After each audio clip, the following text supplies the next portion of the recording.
You're 3 years behind on rent. Your car needs a transmission you can't afford. And then a stranger's lawyer mails you the deed to 60 acres you've never set foot on. Do you sign the papers? Or do you toss the envelope and go back to your life? Maren Calloway signed. She had no idea that signature would lead her into a fallout shelter built to survive a nuclear war, and into a 50-year-old secret her own family had buried on purpose. In the spring of 2022, Maren was 29 years old and living in a one-bedroom apartment on the east side of Spokane, Washington, the kind of place where the radiator clanked all winter and the neighbors fought through paper-thin walls. She worked as a paralegal at a small downtown firm, some weeks pulling 60 hours, and she still couldn't get ahead of the debt. Her mother had died of ovarian cancer when Maren was 19, and Maren had co-signed every medical bill insurance wouldn't cover. Her father left when she was 6 and never came back. Her mother rarely talked about her own childhood, and when she did, the stories came out clipped and guarded. Like there were rooms back there, she kept the door shut on for good reason. By the time Maren turned 29, there was nobody left to call if her car broke down on the side of Highway 2.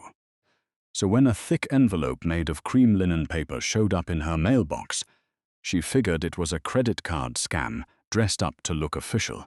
The return address read Daniel Pruitt, attorney at law, Wenatchee, Washington. She almost dropped it in the recycling bin with the rest of the junk mail. Instead, worn down by curiosity and a checking account that had $40 in it, she opened the envelope. Inside was a formal request for her presence at the Pruitt Law Office regarding the estate of the late Bertha Lindqvist.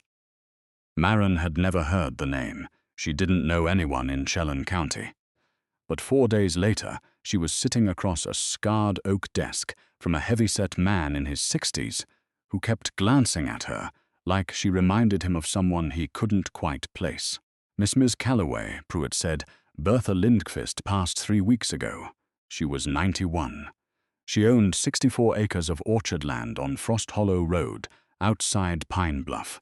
According to her will, the entire property, the farmhouse, the equipment, all of it, goes to you.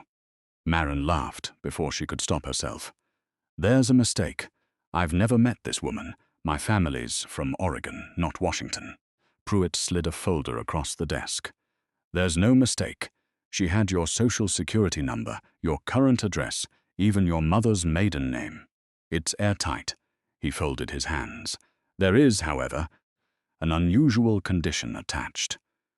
Bertha required that before the deed transfers, the heir has to live in the farmhouse for 30 straight days, leave the property for more than 24 hours during that month, and the whole estate reverts to the Chelan County Historical Trust. Maren barely heard the warning that followed, something about the house being in rough shape, the land being remote. All she heard was 64 acres. Even if she just survived the month and sold to a developer afterward, it could be worth more than 10 years of paralegal work. Where do I sign? She said. 2 days later, Maren packed her Corolla with everything she owned that mattered and drove east into the foothills. Cell service died somewhere past the last gas station. The road turned from pavement to gravel, then narrowed into a rutted lane that snaked between 2 crumbling stone gateposts wrapped in dead morning glory vines.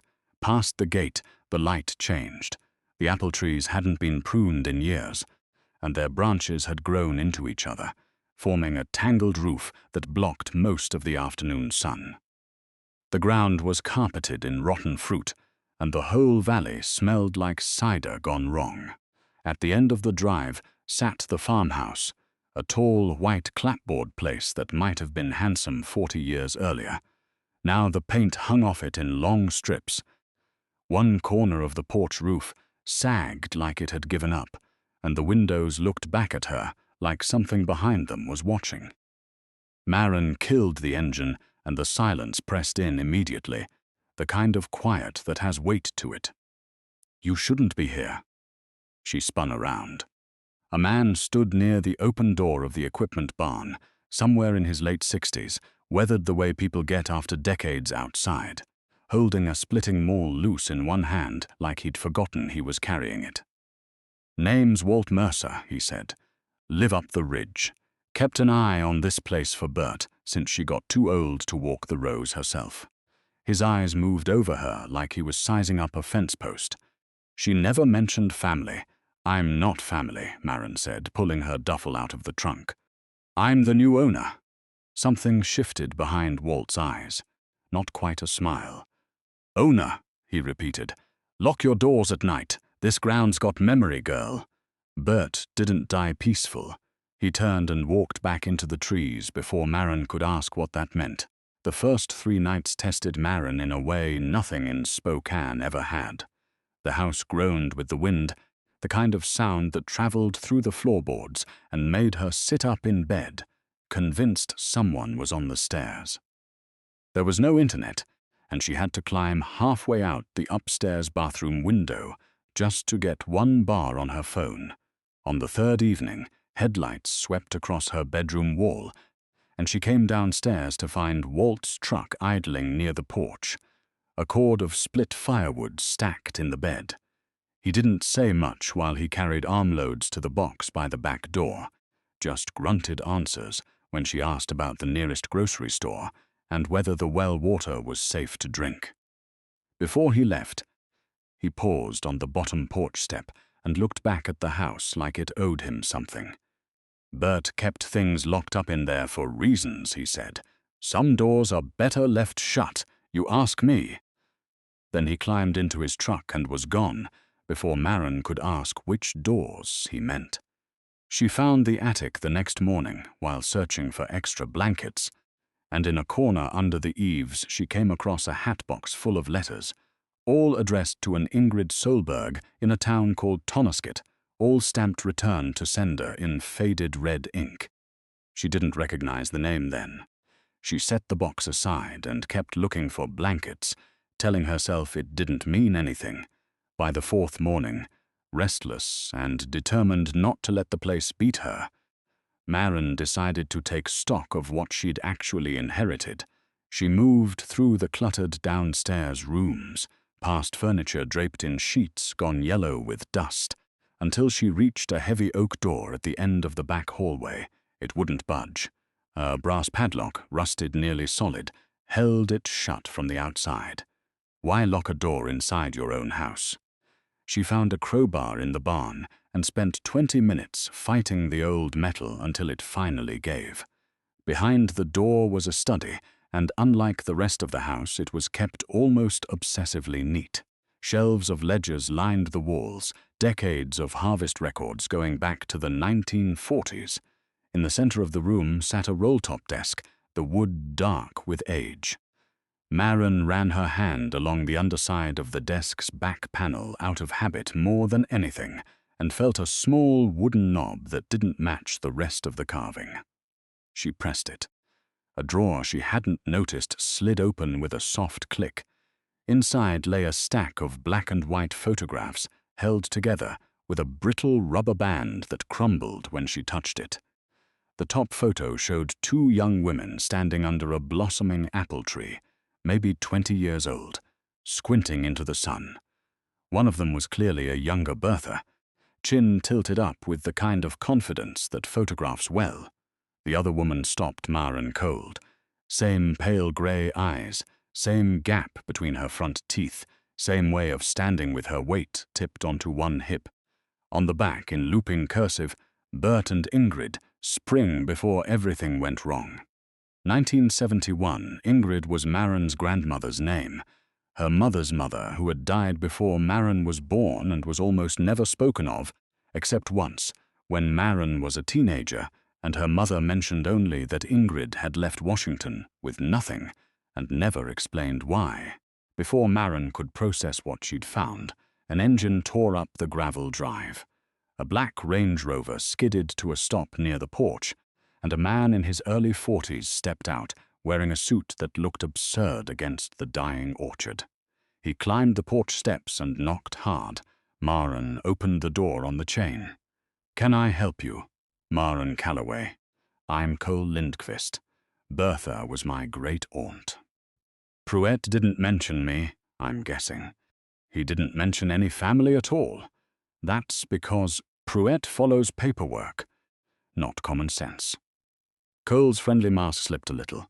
My great-aunt was not in her right mind those last years. This land belongs to the Lindquist family, not some stranger off the internet. Take it up with probate court, Maren said. Starting to close the door, Cole jammed a leather bag into the gap before it shut. He unzipped it. Stacks of $100 bills, banded and neat. 300,000. Cash, right now. You pack your car, drive back to Spokane, and the property defaults to the Historical Trust in 30 days. I've got people there who'll sell it back to me for nothing. He leaned in close. Everyone wins. Maren stared at the money longer than she wanted to admit. Then she thought of the photograph still folded in her pocket, of her grandmother's eyes looking out of a face that wasn't hers. "Why do you want 60 acres of dead trees so badly?" she asked. Something cold moved behind Cole's expression. "You have no idea what's sitting under this dirt. Take the money before you end up like my great-aunt. Or worse, like whatever happened to your grandmother." He yanked the bag back and walked off toward the Range Rover without another word. Maren slammed the door and threw the deadbolt, hands shaking. Cole knew about Ingrid. He hadn't driven all the way out here for 60 acres of dying orchard. He'd come for whatever Bertha had spent 50 years guarding. That night she took a flashlight and the crowbar down into the root cellar off the kitchen pantry. The space was lined with old wooden crates stacked along stone walls, smelling of damp earth and apples gone to vinegar. She swept the light across the foundation, and near the back wall, something caught her eye. The mortar between the stones on the north side was a different shade of gray, newer than the crumbling lime mortar everywhere else. A row of heavy apple crates had been stacked in front of it, the way you'd stack something in front of a wall you didn't want anyone looking at too closely. It took her almost half an hour to clear the crates and get the crowbar into a seam. When she finally tapped the wall, the sound came back wrong, hollow, not solid stone. She wedged the bar in and leaned her full weight against it, and the false wall gave way in a shower of plaster dust, opening into total darkness. The air on the other side was colder, 10 degrees at least, and smelled like dry concrete and rust. Maren stepped through the broken wall into a room that didn't belong in a farmhouse cellar at all. Poured concrete walls a foot thick, a rusted hand-crank ventilation fan bolted into one corner, a faded yellow and black sign by the door that read "Fallout Shelter." Someone had built it during the Cold War, and someone else had used it for something very different.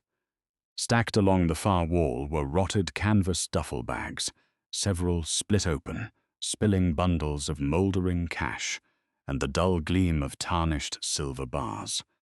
It was more money than Maren had ever seen outside a movie. But when she swung the flashlight to the right, her breath caught in her chest. Chained to a corroded water pipe in the corner sat a human skeleton, dressed in the rotted remains of a work jacket from another decade, a revolver resting in its lap. Beside it, on an overturned milk crate, sat a kerosene lantern and a small, rusted tin box.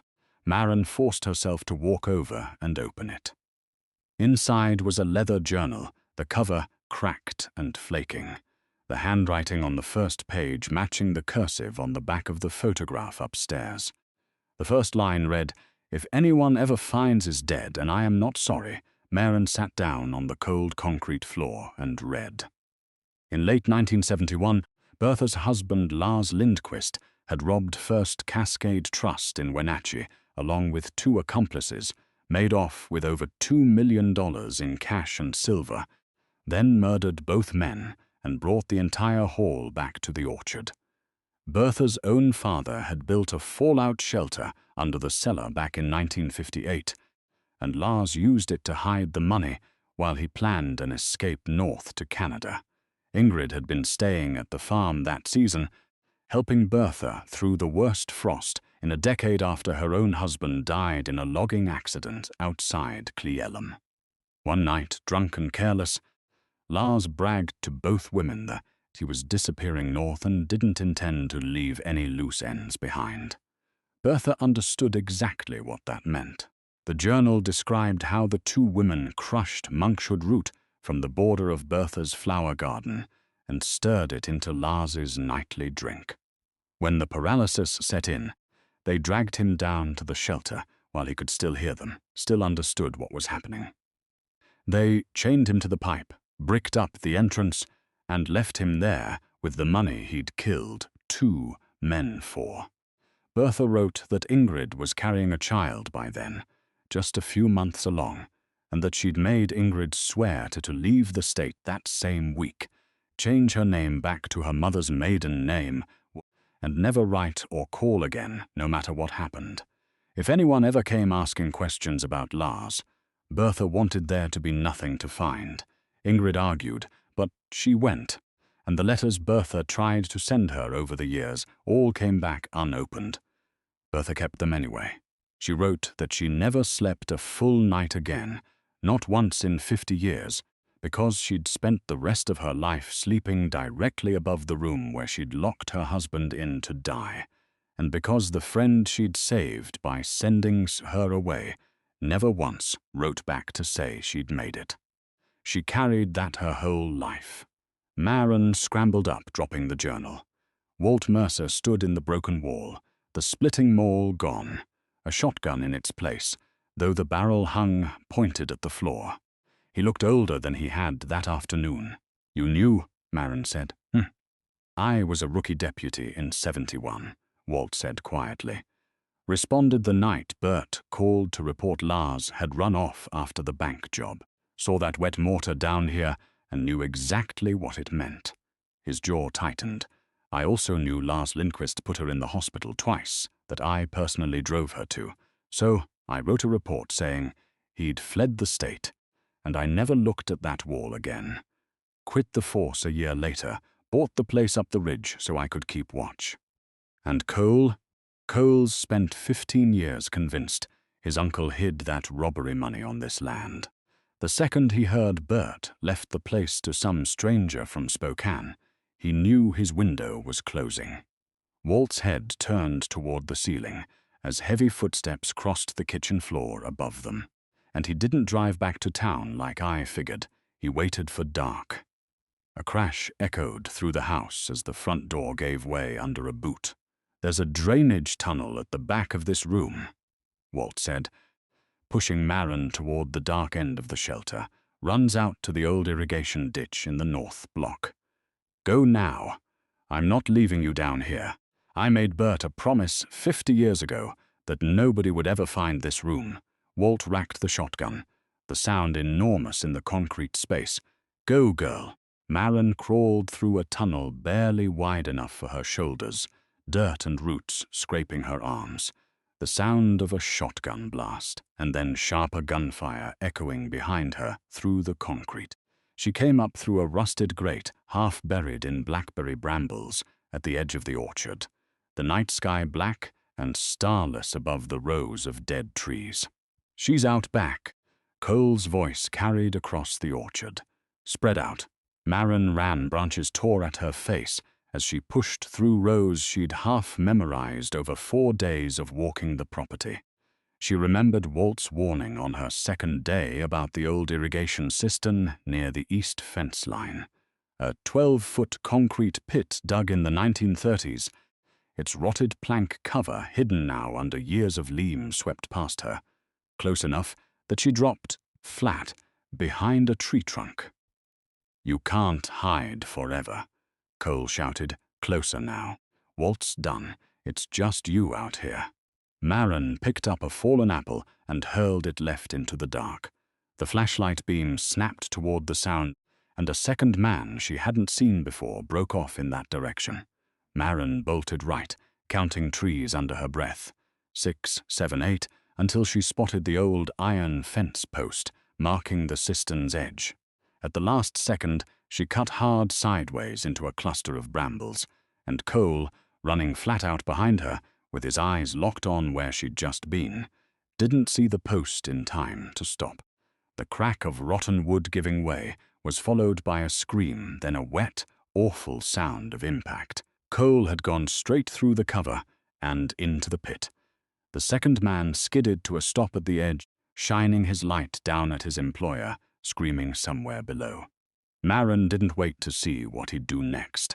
She crawled out of the brambles and ran for the barn, found Walt's old pickup behind the tractor, the keys exactly where he'd told her he kept them. She drove until her phone found 3 bars of signal out on the county highway, and called 911 with her hands shaking too hard to hold the phone steady. Sheriff's deputies and state police descended on the Lindfist orchard before sunrise. They pulled Cole out of the cistern with 2 broken legs. His hired man was caught an hour later at a truck stop off Highway 97. In the cellar, paramedics found Walt with a gunshot wound through his shoulder. Weak but alive, the shotgun still gripped in his good hand. Behind the false wall, investigators found the shelter, the skeleton, and just over $2 million in cash and silver that had been sitting in the dark since 1971. Because First Cascade Trust's insurer had dissolved decades earlier, and the statute of limitations on the original robbery had long since expired, the recovered money turned into a long legal tangle. Local news picked up the story for a few weeks, mostly fixated on the skeleton and the silver, and Maren stopped answering calls from numbers she didn't know. In the end, the state awarded her a substantial finder's fee for the silver and a share of the cash, citing her cooperation and her status as the legal heir. Maren didn't go back to Spokane. She finished her 30 days, signed the deed in her name, and used the money to fix the farmhouse roof first, then the porch, then the rows of trees that hadn't been pruned in a decade. She covered Walt's medical bills and gave him the guest house, rent-free for as long as he wanted it. She also drove out to Tonasket that winter with the hatbox of returned letters, and found enough left in old county records to confirm what she'd already guessed, that Ingrid Solberg had settled there under her maiden name not long after leaving the orchard, raised a daughter alone, and never once mentioned the orchard or apple trees again. Maren couldn't undo 50 years of silence, but she planted a young apple tree near the edge of the orchard that spring in the row closest to the farmhouse, and didn't tell anyone why. The following October, standing on the porch and watching the orchard fill with red fruit for the first time in years, Maren understood that she hadn't just inherited 60 acres from a stranger. She'd found the other half of her story her own family had spent 50 years too afraid to tell. And somewhere in the middle of all that fear, she'd found a place that finally felt like hers. Maren risked everything to break open a 50-year-old secret instead of walking away with $300,000 in cash. Would you have taken Cole's money and driven home, or picked up the crowbar? Let us know in the comments, and if you want more stories like this one, hit subscribe.